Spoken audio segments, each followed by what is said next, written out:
We got a big show on deck tonight. Secretary of War Pete Hegseth is fighting for equality. You know, you would think that the left would be all over that. They would love that, but of course they're losing their minds. Then Rosie O'Donnell is in therapy, and whatever she's paying that therapist, it is not enough.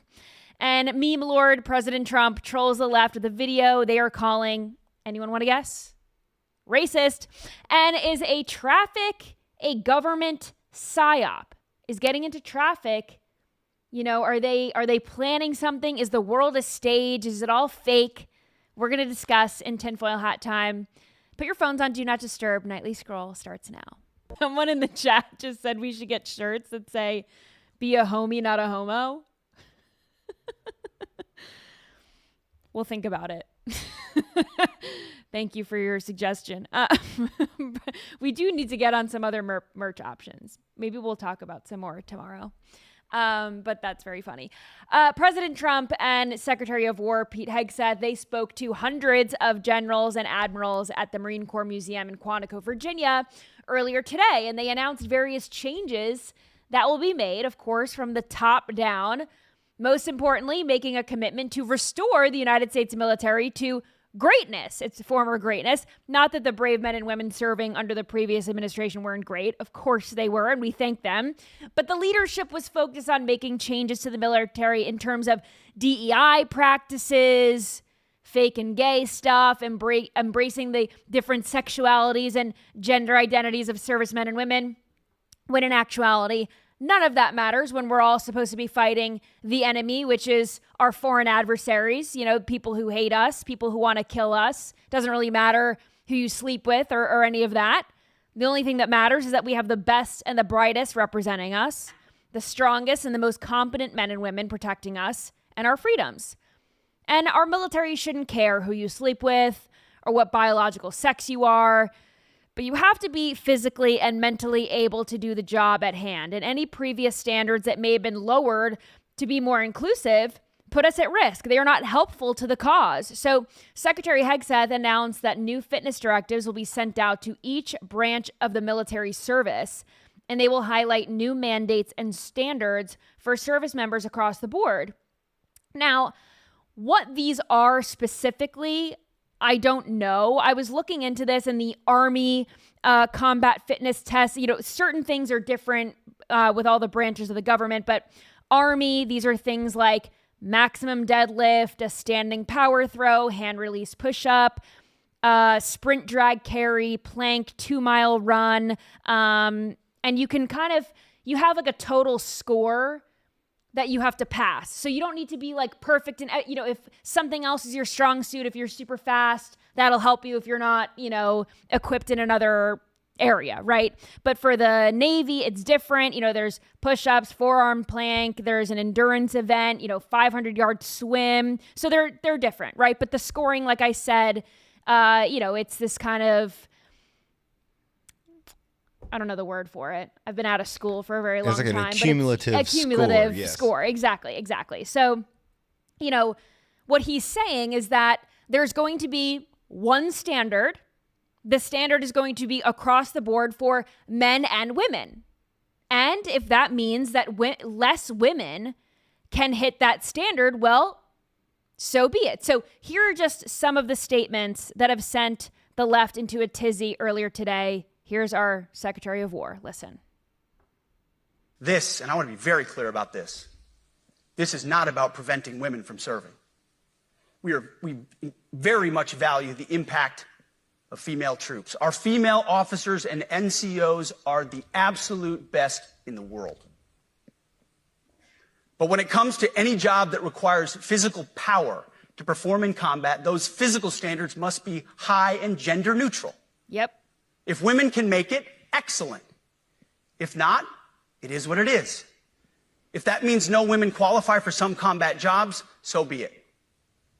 That is not the intent, but it could be the result, so be it. It will also mean that weak men won't qualify because we're not playing games. Right. This is combat. This is life or death. As we all know, this is you versus an enemy hell-bent on killing you. To be an effective, lethal fighting force, you must trust that the warrior alongside you in battle is capable, truly physically capable of doing what is necessary under fire, you know this is the only standard you would want for your kids and for your grandkids. Yep. Apply the War Department Golden Rule, the 1990 test, and the E6 test, and it's really hard to go wrong. This is not controversial at all. And if you think this is controversial, you are too soft to be in the military. I am serious. If you are offended by these kinds of things, by this language, you better find the door. Because fighting for your life against terrorists in a war zone is going to be way worse than having to do as many pull-ups or push-ups as the men, right? I mean, this is ridiculous. But of course, this outrage is not coming from people in the military, because I think most of these people would agree. I was going through the comment section and there were so many servicemen and women saying, I agree with Secretary of War Pete Hegseth. I agree with this because, like he is saying, and we're going to play another clip in just a second, if you are out on the battlefield and you need to carry your brother next to you, you better be able to do that. And if your people cannot rely on you, you are a waste of space out there, for real. So anyway, fighting terrorists is going to be worse than the pull-ups and push-ups that you have to do. And if you want to serve in the United States military at the highest levels, you will have to work for it. And if you can't do it, there are other ways that you can serve in the military. But if you are on a battlefield, if you are in active service, the men and women around you, if they cannot rely on you, you are not an asset. You are a liability. But Secretary Hegseth was not done. Watch this. This administration has done a great deal from day one to remove the social justice, politically correct, and toxic ideological garbage that had infected our department, to rip out the politics. No more identity months, DEI offices, dudes in dresses. No more climate change worship. No more division, distraction, or gender delusions. No more debris. As I've said before, and will say again, we are done with that shit. Amen. And of course, this is all in reference to some of the policies that were set forth by the Biden administration, ones that embraced transgenders in the military and actually paid for their transgender surgeries. Yeah. These are things that the United States military nor the American taxpayer should ever have been paying for. And yet that was a priority for the Biden administration, and not anymore. No men in dresses, no servicemen wearing dog masks and other bondage. If you remember that story from a few years back, we are returning to normalcy. We are returning to excellence. But here is just a few of the responses from the left. Now, I just saw this before we went to air. John Harwood tweeted, and I don't know who this is. I had to click on his profile. Apparently, he's like a former journalist. So you can imagine that he's a leftist nut job. But he says, Pete Hegseth has made clear that if he had his way, the U.S. military would have no blacks in leadership positions and no women at all. And I just played two clips. That is not what Pete Hegseth said. We all know that. And I was cracking up because someone in the comments pointed out, he said that he doesn't want military members fat and unqualified, and you immediately think of blacks and women? Interesting. They say the quiet part out loud, these liberals. They just do. And if you are on X, then you know who the Krasenstein twins are, brothers. They're just liberal grifters. But here's what one of them, I think Brian, here's what Brian had to say.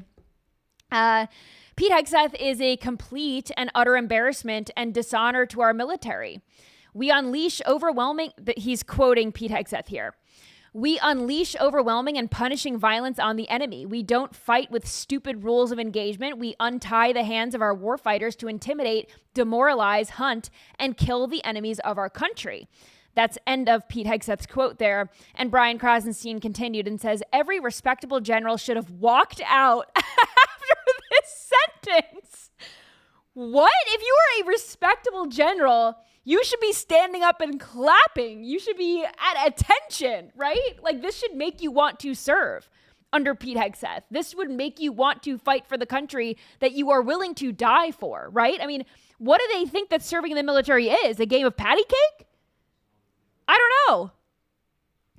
Like that is what war is. Killing our enemies. That's what you have to do. That's what you have to be prepared to do. And you also have to be prepared to give your life in the process.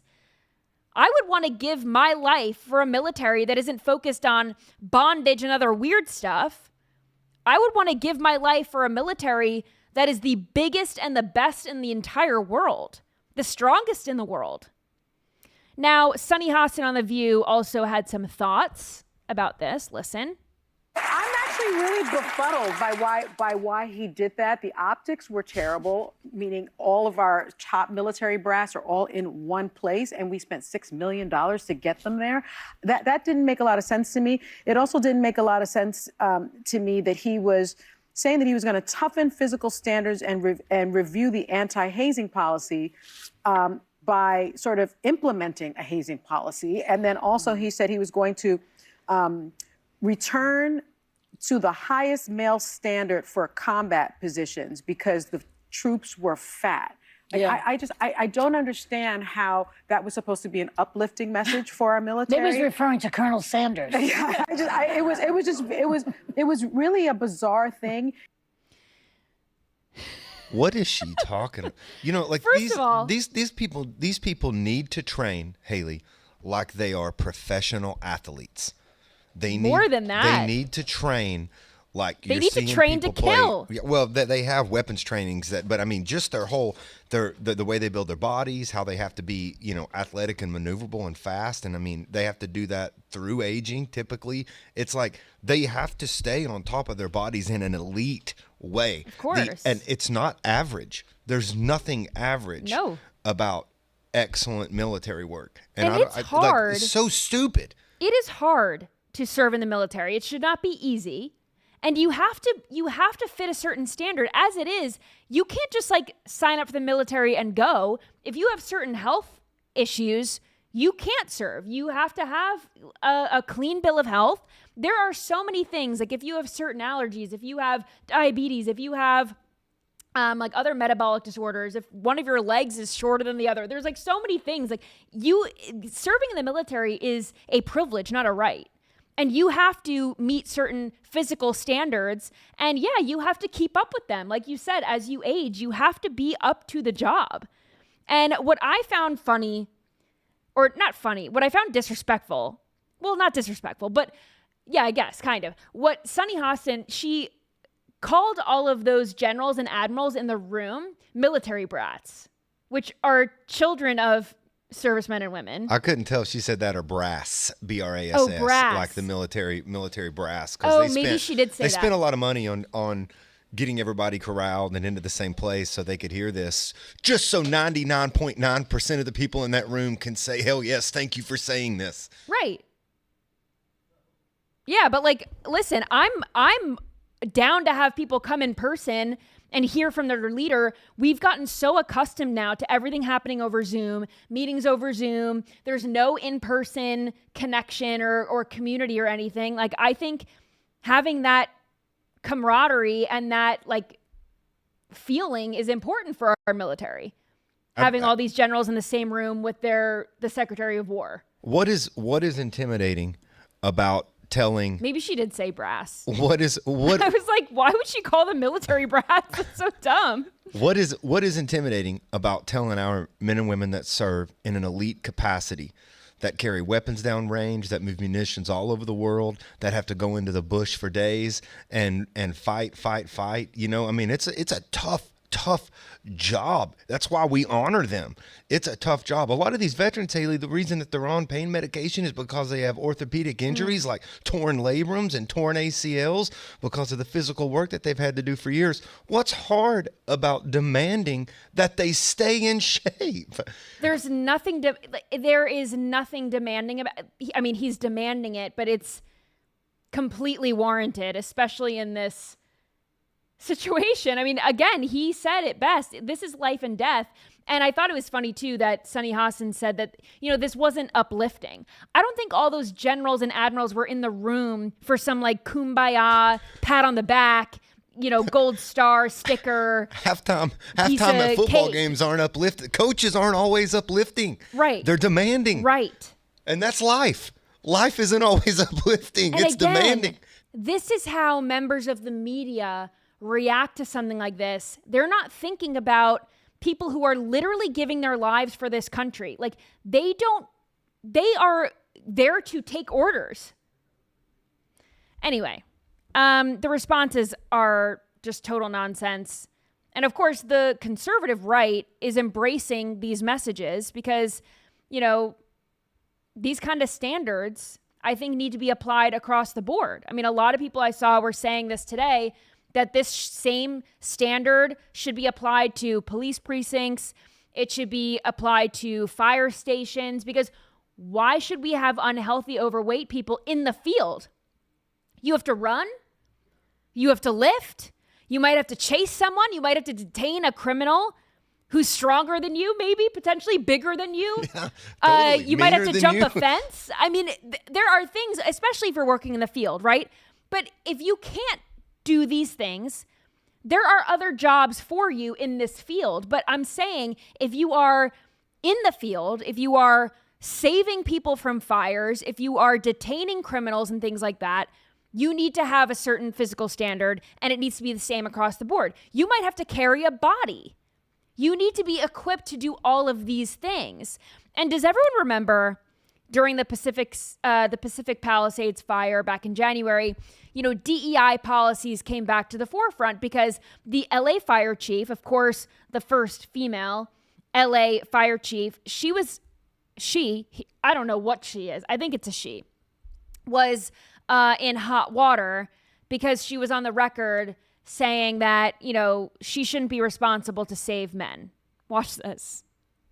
You want to see somebody that responds to your house, your emergency, whether it's a medical call or a fire call, that looks like you. It gives that person a little bit more ease, knowing that somebody might understand their situation better. Is she strong enough to do this? Or, you couldn't carry my husband out of a fire, which my response is, he got himself in the wrong place if I have to carry him out of a fire. You got yourself in the wrong place? Yeah, I'm sure. What does that mean? I'm sure if the husband knew that a raging house fire was going to start, he wouldn't sit in the recliner.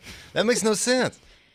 It is so insulting, especially to hear that from the fire chief, and this is the woman in charge, right? So is she instilling that message in all of the people underneath her, all of the firefighters underneath her? Oh, if someone gets themselves in a bad position, that's on them. You don't have to save them. That's on them. If you can't physically lift them, they got themselves in a bad situation, just a victim blame.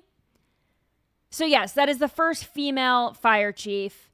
And this is why conservatives are against DEI policies. It's not that a woman can't do the job, but you shouldn't get the job because you check a box.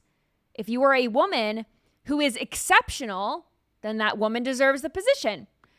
If she victim blames men who need to be saved from a burning building, that's not exceptional. She should not be a firefighter, and she certainly shouldn't be in charge of other firefighters. She's skirting the blame off of herself because she knows she can't do what is required of her for this job. And that's what the left is pushing for. Mediocrity when it matters the most. In situations where excellence and precision is needed, you need to react fast, and you might have milliseconds to make the right decision, right? You cannot delay, and you have to be precise. And Democrats are all about making excuses for people who don't deserve to be in their positions. They're all about handouts and patting themselves on the back for delivering firsts that don't matter. The first woman this, the first black woman that, the first black Jamaican woman this, the first gay man that, the first transgender whatever. If all you're doing is delivering a first, you are a waste, in my opinion. Well, it's not just DEI policies that the left stands for. The left is also the party of failures across the board. This was last week, but here is CNN's Harry Enton delivering news that isn't so hot for the Democrat Party. But here are the numbers that prove voters overwhelmingly cannot trust the Dems to deliver on major issues. Watch. What do you think? Yeah, what are we seeing? You know, Donald Trump being underwater, Democrats, and Oh, this guarantees us we're going to fly high in the midterms. Let me tell you, this guarantees you nothing, because at this particular point, the Democrats are the New Orleans Saints of political parties. What are we talking about? Trust the Dems or GOP more on the economy? Who leads on the economy? Republicans by 7. Immigration, Republicans by 13. How about crime, a big issue for Donald Trump and the Republicans? Look at that, lead by 22 points. So the bottom line is this. At this particular point, the ball may be on the ground, but the Democrats have not picked up the ball and running with it. If anything, at this particular point, it's the Republicans who are running with the ball on the top issues, the economy, immigration, and crime. Give some context on this. Compare this when Republicans last took the House. Yeah, let's compare it back to 2022. I think this kind of gives away the game right here. Okay, the GOP is more trusted than the Dems on the economy. It was 12 points in 2022. Slight decline in that lead, but still 7 points. How about immigration? It was Republicans by 3 back in 2022. Look at this. The Republican lead's actually gone up by 10 points. What are you doing, Democrats? My goodness gracious. And on crime, the Republicans were up by 13, and now they're up by 22. The lead, again, expanding by nearly double digits. So whatever Democrats are doing, it ain't working, Kate. It ain't working. Republicans have the lead on all 3 issues. Wow. Isn't I it love just, this guy. I know, I do too, because I think he's a secret Republican. Well, do you know He's giddy delivering those results. Oh, for sure. And he sounds like Chris Russo. Mad Dog Russo's a New York sports guy. Mm-hmm. And he's massive in New York sports talk radio. The chat don't know who he is, but he sounds so much like that guy Really? in his delivery. And it's so perfect. It's funny too, because, all the loudest voices on the right and the left, I don't know how representative they really are of the electorate as a whole. I think there are a lot of people in the middle, and they don't feel represented by the loudest voices on both sides. But certainly the loudest voices on the left are saying that, President Trump fighting crime is unconstitutional and he's Hitler and all this stuff. I really don't think that people believe what they're hearing, even though that's their rallying cry and they're repeating it over and over again. I think there are certain people on the left that buy into that narrative, but I think most normal people really don't believe that because they're the ones living in these cities and they're experiencing the crime and they don't want to live amongst crime. I mean, everyone wants to live in the nice neighborhood. Everyone wants to be able to leave their door open and, oops, I forgot to lock the door. No problem. No one's coming in to steal my stuff. People want to live in that kind of a neighborhood. White picket fence. You have this dude's on CNN, and then immediately right after him, what is it, like the 10 o'clock hour, the show that Scott Jennings is on, they spew the lies that data disproves. Yeah. So it's such a circle of weirdness on that channel. It's like, why are you having this guy on and then air a show 2 hours later that just propels the opposite? It's so that they can claim that they report the facts. And then they have the opinion people that, undo the narrative or whatever. But anyway, Alyssa Farah Griffin on The View referenced this study that Harry Enton was talking about how Democrat voters and independent just voters in general do not trust the Democrats on all these major issues. And she also delivered a truth bomb to her co-hosts who were in total disbelief, but I agree with her. So watch this. I'm going to say something that's going to make this table and this audience very upset, but I want to tell the unvarnished truth. I think if the election were reheld today, Donald Trump would win by the same, if not a bigger margin. I think we forget this country. How do you say that, though? This country is so deeply polarized. If you hated him before, you hate him even more now. There are definitely people who are like, ooh, I'm having some buyer's remorse. But there's this poll today that shows that on the top issues people voted on, they still trust Republicans more. We are literally a 48-48 country, and then this little percentage in the middle that goes either way. Joy. Just in total disbelief. How can you say that? How can you say that Trump would still win? She does not get it. They do not get it. And the audience there, the live audience, you could hear them verbally reacting, right? Like, oh, and she's saying what is absolutely true. That if the election was held today, tomorrow, last week, we would still see President Trump wipe the floor with Kamala Harris. Duh. They think that people have buyer's remorse. I have not met one Republican who wouldn't vote for Trump again if they had the chance. I would vote for Trump again. Unfortunately, I can't, but I voted for him 3 times. You can all let me know in the chat. If you disagree with President Trump, that's fine. Would you not vote for him again? Would you vote for a Democrat? I wouldn't, and I have never, like I said, I have never met a Republican that has gone back. I've never personally met one. I'm not saying they don't exist, but someone in the chat just said, I voted for this, getting what I voted for. Exactly.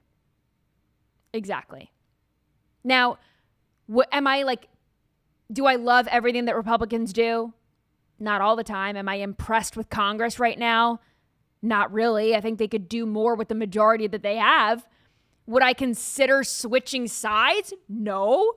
I will ride or die with this party, whether they're doing their jobs or not, because these are the issues that I care about. And I happen to believe that President Trump is delivering on things that I care about, like crime, like foreign policy, like border security, etc. So how could you not love a president, by the way? Because he's delivering on these things, but he also delivers fire memes, and he knows how to push the buttons of his opponents so well. Watch this. Look, guys, there's no way to sugarcoat it.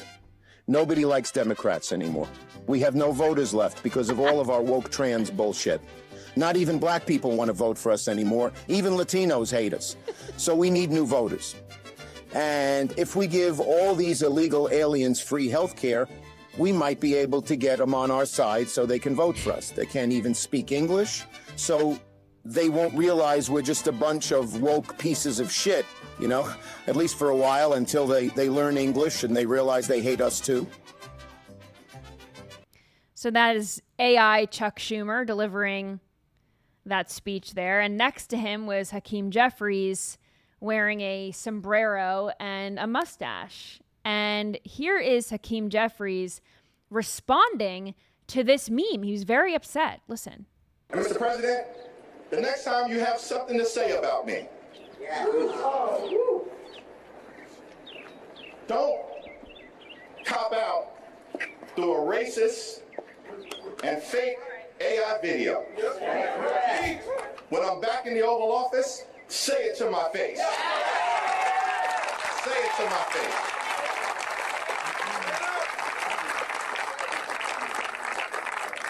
I'm sure he would love to, by the way. I don't think President Trump is one to hold back. I think if President Trump was in the same room with Hakeem Jeffries, he would give him a piece of his mind. That is who President Trump is. But also, I saw people on X were saying that Hakeem Jeffries is totally trying to be the Temu version of Obama. You know, like a poor man's Obama. He kind of has that pointing the finger same there and inflection, the same cadence. Talking in the pause with the talking. Yeah, you know, totally. Yeah, it's like a what is it, like the dollar store version of Obama? Totally. But I mean, to even respond to this stuff, and he was on MSNBC, I believe, with Lawrence O'Donnell last night, and he was asked about this again. It's so funny how the mainstream media, like, they take everything that President Trump does and says very, very seriously, which, yeah, like, I get it. He's the president of the United States, but you also have to cover the news from a 2025 lens where memes exist. And you have to understand the president that you're covering. You kind of have to know who you're covering and also know your audience and kind of understand the landscape, the digital landscape that we all live in. Yes, President Trump made fun of Hakeem Jeffries in this meme. It's so unserious to have Lawrence O'Donnell be like, and how do you feel about that? And then to have him respond and say these like serious responses, it's just like, it's a joke. It's a joke. And they can't take a joke. It's just so embarrassing. How many Orange Man memes have you seen? Could you imagine if Donald Trump responded to everything, every meme on the internet about him? Like, get real. Then I saw this. Do you guys remember former Republican senator from Arizona, Jeff Flake? I totally forgot about Jeff Flake, by the way, because he hasn't been in office in a few years. But he posted this on X in response to all these memes. And he said, come on, fellow Republicans, we're better than this. Come on. Come on. It's a meme. It's a joke. It's 2025. Get with the times. The left is literally murdering us and we're just making jokes. To be like, let's do better and be better. Shut up. Shut up and grow up. Like, this is the most soft take I've ever heard. Can you tone down your racist memes? No. We're having fun out here. We're getting murdered. Let us have a little fun. Okay? Then President Trump announced a deal with Pfizer today, which is a great breakthrough here with Big Pharma to bring American drug prices down and to bring them in line with the lowest paid by other developed nations. This is the MFN price, the most favored nation price. So President Trump has been outspoken on this issue. He delivered this in his first term. He is doing it again, bringing prescription drug prices down and drug prices in general. And this is what he had to say. In case after case, our citizens pay massively higher prices than other nations to pay for the exact same pill from the same factory, effectively subsidizing socialism aboard with skyrocketing prices at home. So we would spend tremendous amounts of money in order to provide inexpensive drugs to another country. And when I say the price is different, you can see some examples where the price is beyond anything, 4 times, 5 times different. So we are paying astronomical prices. The rest of the world is paying half that and even more, right? So back in May, President Trump signed an executive order, and it was the Delivering Most Favored Nation prescription drug pricing to American patients. That's what it was called. Essentially taking action on this to bring down those drug prices, like I was saying. Then on July 31st, President Trump sent letters to all of the leading pharmaceutical companies and manufacturers outlining how we're going to do this, how they have to bring down the prices of prescription drugs. So now today, this is a next step in this whole process. The agreement will provide every state Medicaid program in the country access to these lower prices on Pfizer products. So this sets the scene, sets the standard. Hopefully other big pharma companies will fall in line and do the same. But this is great. And the agreement essentially requires Pfizer to offer medicines at a deep discounted price to American patients. So this is wonderful. But President Trump, just on the topic of President Trump being the ham that he is, he made this joke after RFK Jr. sneezed during this presser. So watch this. They couldn't test it. God bless you, Bobby. I hope I didn't catch COVID just there. Don't you have Paxlovid? What is it? Paxlovid. He's got Paxlovid. Give me a Paxlovid immediately. So he's gesturing there to the CEO of Pfizer, and Pfizer makes Paxlovid, which people are using to cure and treat COVID. Which is very funny. And then this reminded me, because President Trump, people say that he's a germaphobe, right? There's these rumors that he really doesn't like the shaking hands, the sneezing, all that. It's like a little much. So it just reminded me of this moment from 2020 during, when this was the heightened COVID era, and Dr. Birx said that she was feeling a little under the weather, and this is how Trump reacted. This throwback, watch. You'll notice I was not here over the weekend. I think this is the part that we really need to take personal responsibility for. Saturday, I had a little low-grade fever. Uh-oh. So, actually, probably a GI thing. But, I'm meticulous. I'm a physician. I looked it up. I ended up piggy banking. I'm from Walter Reed, so I got a test late Saturday night, and I'm negative. I stayed home another day. He's just very funny. Thank you for saying that. Yeah, just to make sure. That's how we protect one another. So, unless everybody's taking their temperature every day, we can't say that he had no symptoms. These are the kinds of things that we have to do for one another. This is the personal responsibility that I'm talking about, that we all have to He's just very, very funny. And even Bill Barr in the back was laughing at Trump's reaction. He's a ham. So I just wanted to play that. It's timing with Trump. It's always just really good comedic timing. Perfect comedic timing. Someone in the chat just said he's a comic in another life. Totally. He's a comic in this life, actually. And you know what? When he's done being the president, maybe he'll do some stand-up. I feel like President Trump totally is going to miss the rallies and those kind of things. I feel like Trump will throw events, especially fundraising events and for other Republican candidates. And like, I don't think that Trump's going to, he's not going to like go away like Biden has and just like write a book and sit on the beach. That's not President Trump.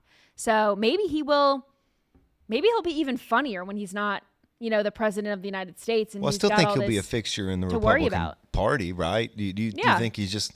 I don't think he'd be able to. He'll work till he dies. I mean, he's just that kind of person. So that's what I'm saying. Like, we're gonna have a long time of 100%. That's what I'm like. I think the best is yet to come with Trump and the jokes, especially when he's got the pressure off of his back. He's not the president anymore. I think he's going to. Anyway, I think he's going to thrive in his retirement. All right, Rosie O'Donnell, as we know, moved to Ireland to escape President Trump, but she was on Nicole Wallace's podcast, Best People, I think it's called. We'll take that with a grain of salt. But here's Rosie O'Donnell saying, she's very upset about President Trump, and even her therapist was wondering why. Watch. When people say, I changed my mind, we have to say, welcome back to reality. Let's all be Americans together, right? Because what's happening is not only happening to Democrats, it's happening to everyone. And when the Medicaid cuts go in, old people are going to start to die. What he's done yet hasn't even hit us yet. Right. And if he's not stopped now, we have lost our country. And I don't know, Nicole, how it is that some people cannot see it. My therapist said, why are you so upset? And I said to her, why are you not? Yeah. Yeah, I have that conversation too, because the gaslighting that I think you're alluding to, if you're a thoughtful, informed person, you do stop and say, well, maybe it is me. Newsflash, old people are going to start to die, Andy. That's never happened before, but it's going to start happening now because of Trump and Medicaid cuts, and it's all Trump's fault. Old people are going to start to die. Why is it that every single person that Rosie talks to, this happened when the clip we cut from Don Lemon, this happens with this lady, like, they're just looking at Rosie like, yeah. No, I know. They just nod their heads. Like, what I Rosie agree. O'Donnell from another country is telling them is like the most fascinating stuff they've ever heard in their lives. Like, why? Why does that happen? Rosie O'Donnell has this therapist, as she says, and the therapist is asking her, why are you so upset? And I think the therapist is asking this from obviously a rational standpoint. Rosie O'Donnell does not have to deal with President Trump. She lives in Ireland, but she is so obsessed with him. He lives rent-free in her head. The therapist is wondering why that is. You literally got on you took a one-way flight to Ireland, and you are still obsessed with the guy in the country you left behind. What was the response? That is lunacy. What was the response? Like, why are you so upset? And then Rosie, and then Rosie looked back at it. Why are you not? I would have started talking to Rosie about my problems at that point and billed her by the hour. Rosie O'Donnell should be paying a lot more. Whatever she's paying for her therapist, it is not enough. I feel for that woman. Greta Thunberg is in the news again. She's part of this flotilla of activists that are, they tried to get into Israel and then Israel turned them away. Their flotilla has been going through it, if you will. And her flotilla had to be evacuated by Turkish officials. So here's the headline. Turkey rescues Greta Thunberg flotilla ship after leak in engine room. So one of the vessels suffered a leak. It broke down and began taking on water. And this was in the Mediterranean. They were in between Cyprus and Egypt when the ship issued a distress call. And Greta Thunberg has pushed back on criticism recently that this Gaza-bound flotilla that she's on is a publicity stunt. She said no one would imperil themselves purely for attention, which people would do that. And I I think that she is one of those people because she does not need to be on this trip. They have gotten to Israel. The Israeli government deported them. And now what are they doing? They're floating around the Mediterranean? That sounds like a vacation. What are you doing? Then earlier this month, the flotilla was hit by a drone strike when it was docked in Tunisia.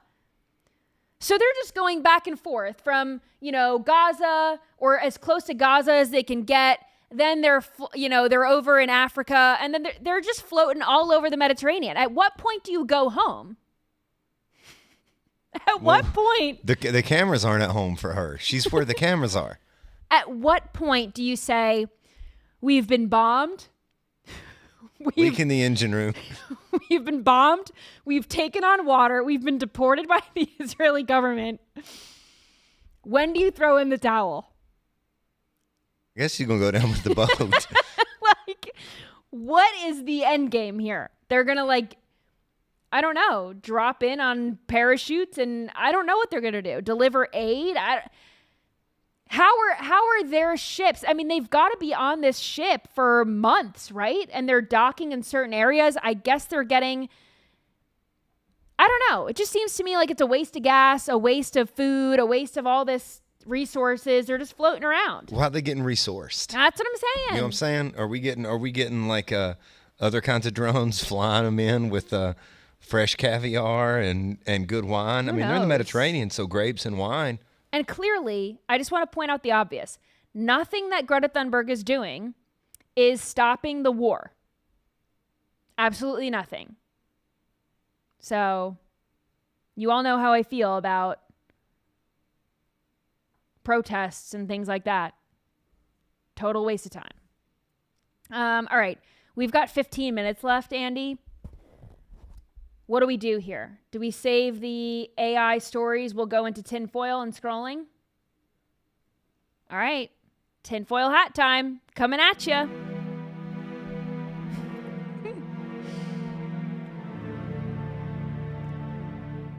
right. Now I have to get my tinfoil hat on. Please hold. Okay. So this isn't really a real conspiracy theory, I would say. But this one TikTok user has said that she thinks traffic is not real. It is created by the government to hold us down, to hold us back. They want our money. They want our time. They want to keep us controlled. So is traffic a psyop? Take a listen. They suppressed my last video because they don't want you to know that they are starting traffic, that they just want traffic to be there so that they can get your money for the easy pass. They want you to be anxious so that you can go buy medicine. They are starting the traffic. It isn't real. Why do you think there's traffic at the same time every day? Why do you think that is? Because they are starting traffic. They are starting traffic, y'all! Okay. Of course, she's exaggerating a little bit, right? But let's talk about traffic being a potential psyop. She mentions that traffic happens at the same time every day, which makes sense because during commuting hours, there are more people on the road. There's more opportunities for someone to, boob up and slow down and get into an accident or whatever. The more people that are on the road, the more, traffic there is going to be. But do we think that the government is potentially creating traffic? We know that they are capable of creating traffic because we'll show you this video that shows the start of traffic. There's no reason for it. I think I have the solution here. The video says, y'all, I finally witnessed the beginning of traffic and there's just no one there's one person going slow in front. There's no accident. There's no issue. There's no reason for all of these people to slow down. So what is it? Also, we know that cops can do what do they call it? Like a traffic brake where the cop will kind of swerve because there's an accident up ahead or something and they want to slow everyone down. I'll tell you what happened in real time. So that idiot was making that video in her car while she was driving, and about 40 cars back, somebody was filming her in real time while she was making the video.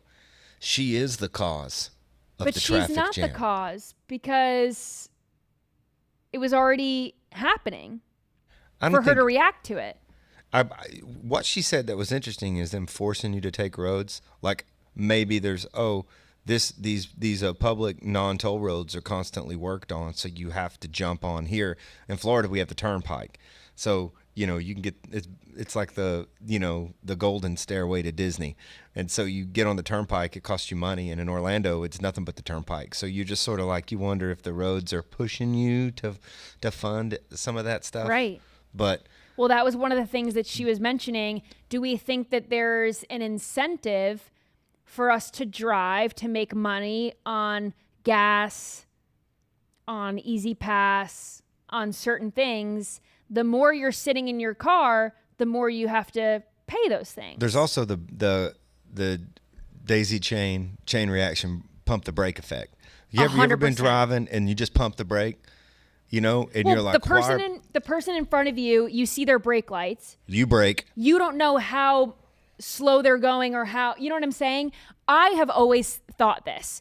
I don't know why cars don't already have this, but if someone is just tapping on their brake, the brake light should be like yellow. It should go on a gradient, like yellow to orange to red.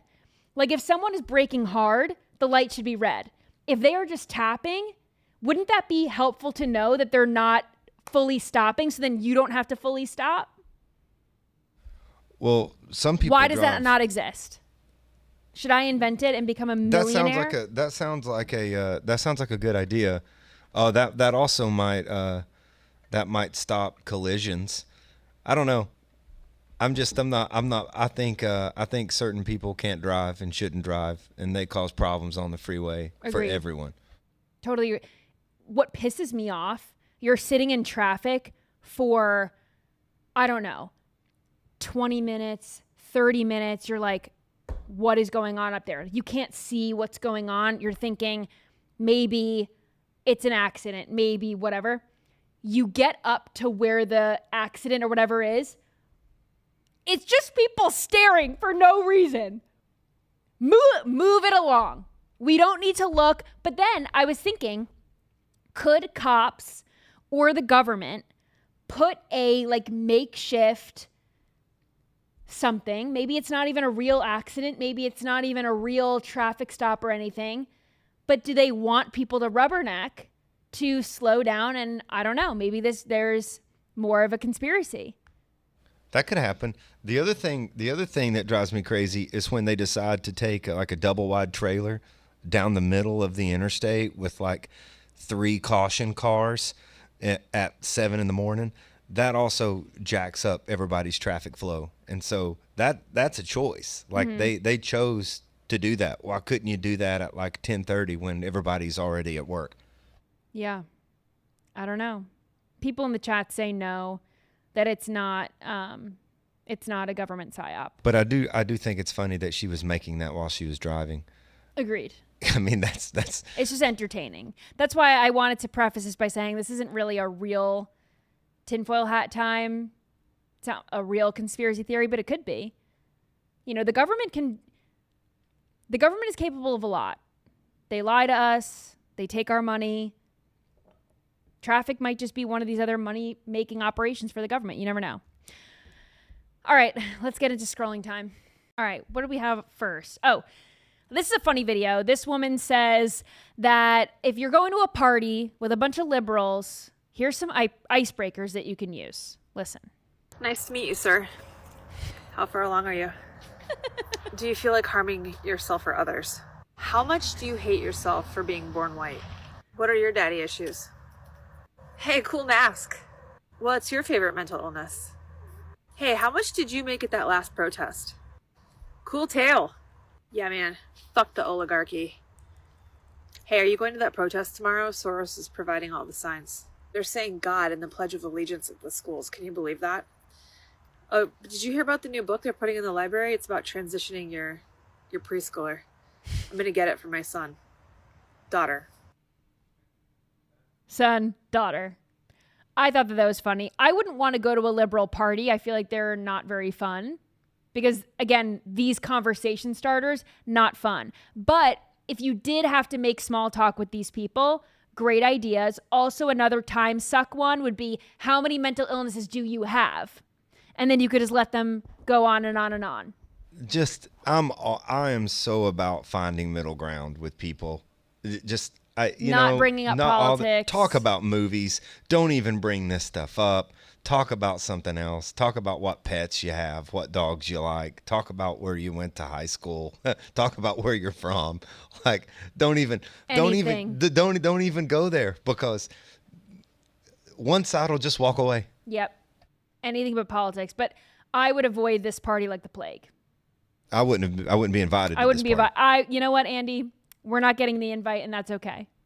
That's okay. All right. This next video, comedian talking about RFK Jr. in the hospital. I thought that this was hilarious. Watch.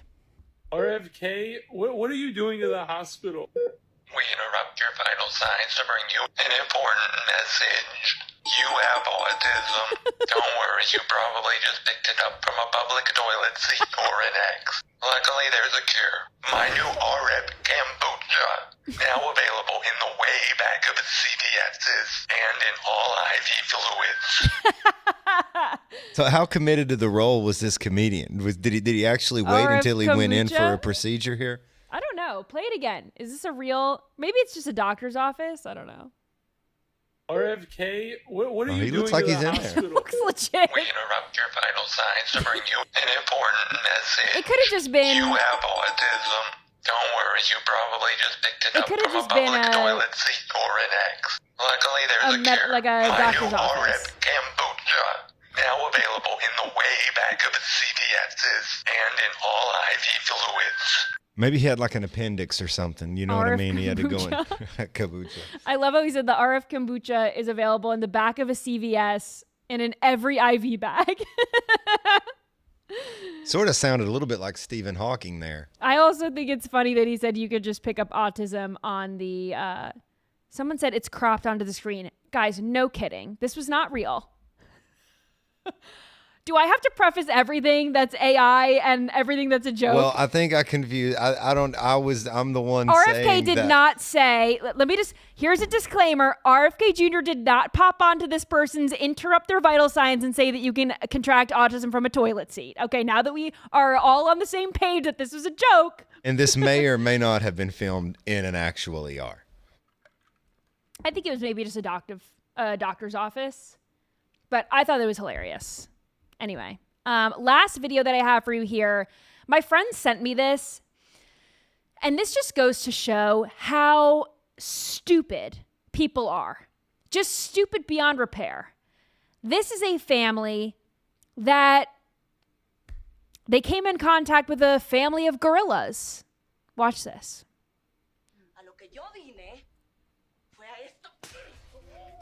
And the woman gets pushed by the silverback. She's lucky that's all that happened to her. She was about 5 seconds from getting Donkey Konged. Look at that thing. Huge. Why are these human beings even in the vicinity? Like, what are you guys doing? Was it last week we showed the video of that lady screaming at the bear to sit I down? know. Like, What these people are get away insane. from apex predators, please. You need to find a hobby indoors, away from animals that want to kill you. This is why I think Jurassic Park could be real, because idiots run up to the Tyrannosaurus Rex and wave at it in the movie Jurassic Park, and they're always the first to get eaten. This is going to be tough. If there would be a Tyrannosaurus Rex, somebody like that idiot right there would walk up and try to feed it a carrot, and that's it. I have not seen Jurassic Park or Jurassic World. That's the new one, right? I'm going to let the chat take out its frustrations. I have not seen that movie. I have not seen Jaws. Yeah.